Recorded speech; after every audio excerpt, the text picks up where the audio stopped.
السلام علیکم۔ معجزے تو تب ہوتے ہیں جب تمہارا اللہ پہ کیا ہوا بھروسہ ہر طرح کے وسوسوں سے پاک ہو جائے۔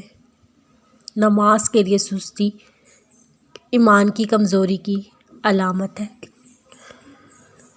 جب آپ صلی اللہ علیہ وسلم کے پاس کوئی خوشی کی بات آتی یا آپ صلی اللہ علیہ وسلم کوئی خوشخبری دیے جاتے تو اللہ کا شکر ادا کرنے کے لیے سجدے میں گر پڑتے۔ جنت میں ایک نہر ہے جس کے دونوں کنارے سونے کے ہیں۔ اس کا پانی موتی یا قوت پر بہتا ہے۔ اس کی مٹی مشک سے زیادہ خوشبودار ہے۔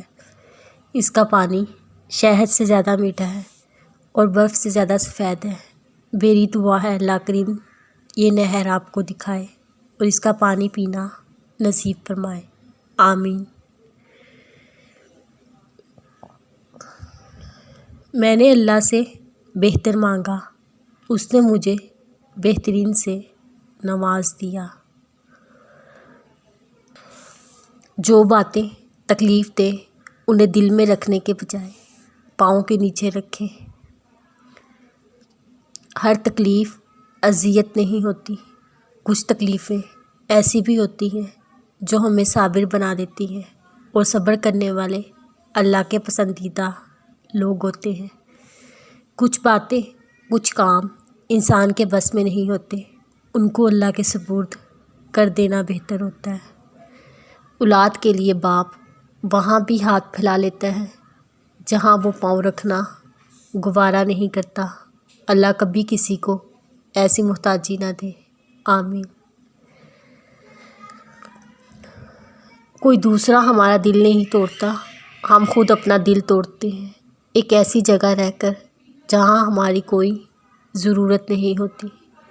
قبروں میں ایسے لاتعداد لوگ دفن ہیں جنہوں نے کل سے نماز شروع کرنی تھی۔ اللہ تعالیٰ ہی حقیقی بادشاہ ہے، کوئی اور نہیں، کوئی دوسرا اگر بادشاہ ہے تو چند لوگوں کا ہے، سب کا نہیں، اور کچھ وقت کے لیے ہے، ہمیشہ کے لیے نہیں۔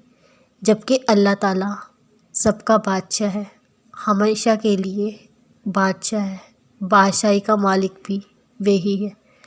اللہ تعالیٰ نے فرمایا، کہہ دے اے اللہ بادشاہی کے مالک تو جسے چاہے بادشاہی دیتا ہے، جسے چاہے بادشاہی چھین لیتا ہے۔